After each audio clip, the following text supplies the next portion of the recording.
So I got some bad news about the Nova.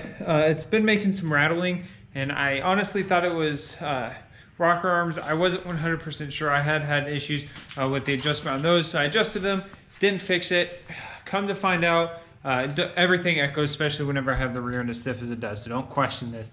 But it comes to find out the rear end has been leaking fluid, and I had let a shop install all of that. They installed the pinion seal and all that, so I'm going to call them on Monday and see if there's anything they're willing to do about it. I hope that it's only making noise because it's out of fluid. It did not get driven other than to back it up and then to pull it forward again to see if I fix the noise. So it's not like I'm putting miles on it, so hopefully that's fixable. But anyways, today we are in the other garage and we are working on the C10. I haven't done a whole lot to it yet. I just pulled the spark plug wires and a few other things here there. Just really small stuff, nothing major yet. But I was getting ready to pull the alternator, and I wanted to show you guys. I do like having all this open space. I was getting ready to pull the alternator, loosened up the bracket up here, took the belt off, and I went to go take this bolt out. And if you look, hopefully you guys can see this. This bolt right here is not connected to the head. It's snapped, and they put a cable, or a hose clamp on the back of it. So, yeah, that tells you how rigged everything on this is.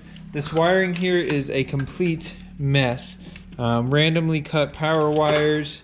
Everything is just a disaster. One of the spark plug boots, the clamp there, or whatever that's called, wasn't even on there. It was just dangling in there. Multiple of these spark plug wires weren't even just snapped on there, just sitting there. So, whoever, I don't know if it was the previous owner or the owner before that, who had this truck, really screwed themselves over and ruined a really nice project vehicle. So, but I decided to not work on getting the starter to work since I plan on doing a whole lot to this engine anyway. The game plan for today is we're going to go ahead and take the headers off and unbolt the heads and pull them as well. So that means intake manifold and everything up here as well. So hopefully everything is in decent condition. I really want to do an LS swap on it. I know for the Nova I would never do an LS swap, but one of my buddies that I met through doing this, Kyle, of course it had to be a Kyle, he talked me into doing an LS swap. So I decided to take a break from working on the website, which is coming along really well for the fact I'm doing all of it on my own. I am very close to getting it all figured out. The last few steps right now are to get the year, make, and model search figured out, which I have that 90% of the way figured out. And then I can upload the data. The issue I'm having is getting the prices to upload and the product images. Once those three things are figured out, guys, we're golden and we're ready to go. I'm waiting until Monday to figure out those three things, though. It is Saturday. None of the people I need to talk to help me figure it out are open right now. So I decided to I earned a break.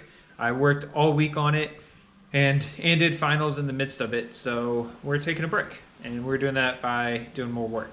So I'm very excited here. I really hope the condition I don't know what the inside of this engine is going to look like at all. I have no clue. So this carb, I might end up selling this intake manifold and the carb.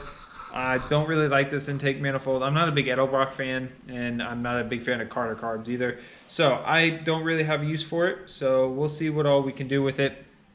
I might put it up for sale just because there's no reason wasting it that's sitting around, but we'll see. But anyways, that being said, the first step here is going to be to get this alternator off and the AC compressor. It looks like it's already disconnected.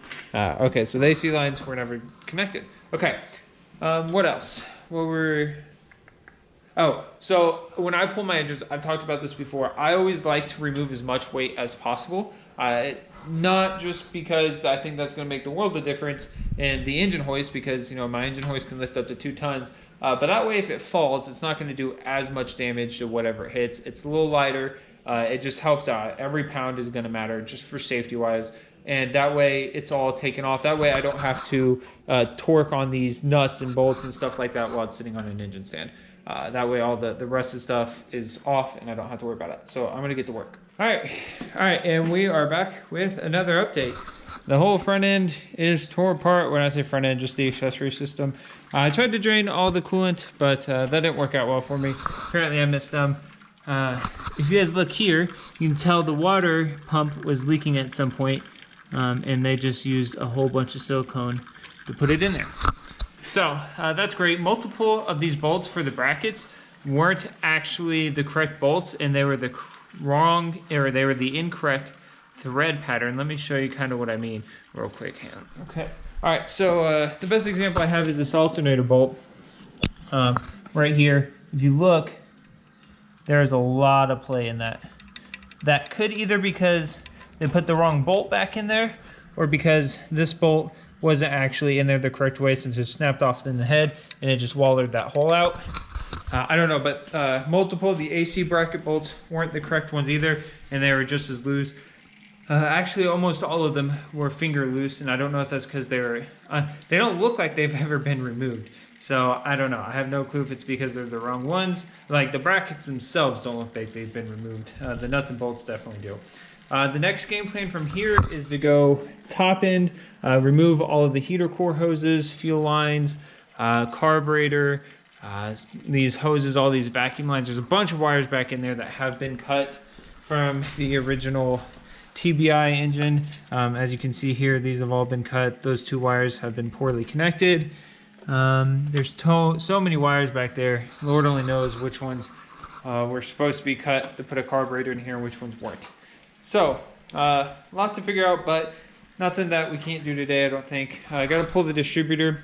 Now, technically, when you pull the distributor, I'll tell you guys this is the good news is this is all small block stuff. The small block stuff does not pertain to it only being a C10. When you pull a distributor, you should put your engine on top dead center. That way, you put it back in there in the same spot. I'm going to be completely redoing all this if I even decide to keep a small block in there. So for me, it does not matter. If I keep this engine, it's going to go to a machine shop. It's going to get the works done on it. So to me, that does not matter. So don't take notes from me on that part. Put your engine on top dead center, then pull it out. And what else? I don't think there's really anything else. If you're going to be opening... if you're going to be doing this in sections, like your water pump and all that, close it off, put something in there. They sell plugs, actually, that can go inside of these ports that you're leaving open. But all these ports, like here, the PCV valve or breather has been left open. All sorts of stuff has been left open on this engine. But anyways, yeah, don't do what this guy did. Don't half-butt everything. Go above and beyond, especially if you're building it for yourself, and especially if you're building for someone else. Don't let this be your name. There's just all sorts wrong. Also, another tip and pointer here, the breather here that is connected to, this looks like it runs for the heater, the vents. So this swaps this vacuum line right here, runs over to that right there.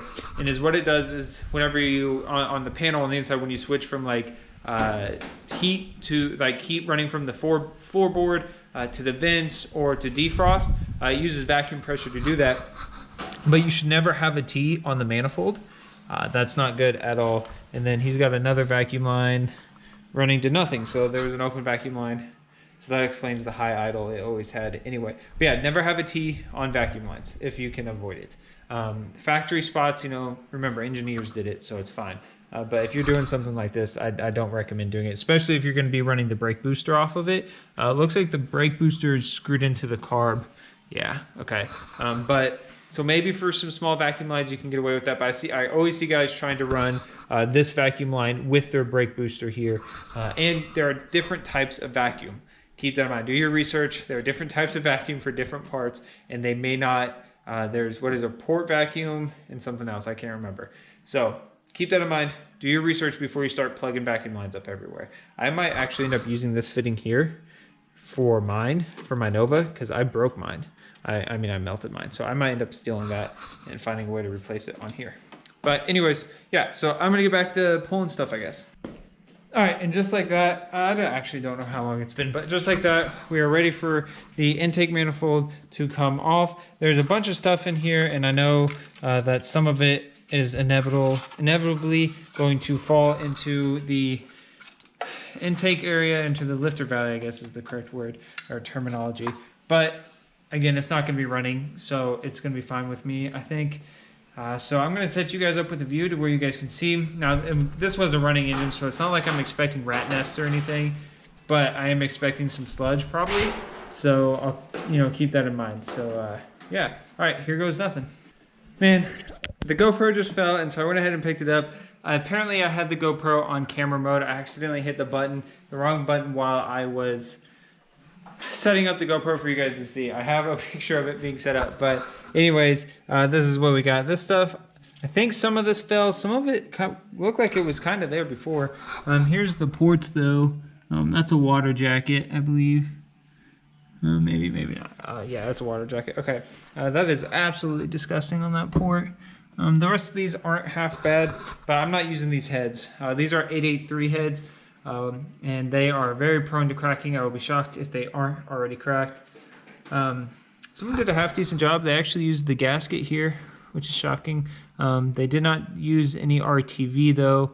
They put a dab there, but I always run a bead of RTV along the channel wall there, and then a bead of RTV on top of the gasket, just to be safe. So this is not bad.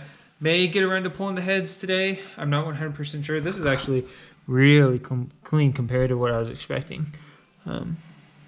There's no sludge in there. It's actually very smooth. So that's cool. I don't know. Hopefully, you know, it'd be nice to say to get in there and to see some port work or some, not port work. Well, okay, all right. These gaskets look very close to the walls, and I said ported, and it made me look. They look like they might have actually someone maybe attempted to, but maybe not. I wouldn't think someone would do that work on 883 heads, but maybe someone's done some boring on it, so that'd be cool, but we'll see. All right, so I got some hopefully good news here. So I knew that this was most likely I knew that it had to be either a 307, 350, or 327 because it's a 010 block. That has nothing to do with the nickel or anything in the casting, whatever people like to tell you. It has nothing to do with that. But anyways, okay, so it's a 010 block, and I knew that I could read those numbers, but until just now, I could not read the engine VIN numbers, which is kind of hard to see, but these last three numbers or letters are CMJ, and I went ahead and decoded those, and now that CMJ comes back to a 305 or a 350, but and knowing that it's a 010 block, all 010 blocks had 4-inch bores, I believe, from my understanding, and 305s don't have 4-inch bores. So this is a 350 CMJ. Now the CMJ, the 350, a CMJ block came in the Camaro, but it was a 305. But the CMJ 350 block was a police cruiser block. So it's most likely a 4-bolt main, and the transmission that normally came with them was a TH400. So that's going to be awesome. If that's a TH400 transmission that I have connected to this, I will rebuild that and keep it. I was considering buying a whole new one, but if that's a 400, I will go ahead and rebuild it. If it's just a TH350, I'll probably trash it and get a new one. But if it's a 400, to me, it's worth keeping and doing some work. So good news is that we possibly have something good here. I was told that the new transmission and this engine and transmission were in a different vehicle, and they put it in there. So that's really cool. Hopefully that's the case. I don't know how to tell necessarily from here without getting underneath there to look at it. I think the 400s had a longer tail shaft, but I could be wrong. There's a few other minor differences. Kick down, I have no clue. I don't know how to tell the difference necessarily, so I'm gonna have to do some research and figure out. I've never actually had a TH400. So hopefully that's some good news. I'm gonna leave off there, and before I make an exit part for the video or whatever, a lot of people say they don't work on vehicles because they can't keep track of stuff, or they do work on vehicles but things come out sloppy because they lose everything. I took all of this off here, all of that, and I don't have a single nut or bolt laying around. The intake manifold bolts are back where they came from. Everything off these brackets is back where they came from. The water pump bolts are still in there. The brackets for the alternator are still there. They're all still where they go. So that's a terrible excuse if that's your excuse for having a sloppy car or yeah, whatever. So anyways, there's that. I might go ahead and end this video there. So just in case, I will catch you guys later, and thanks for watching.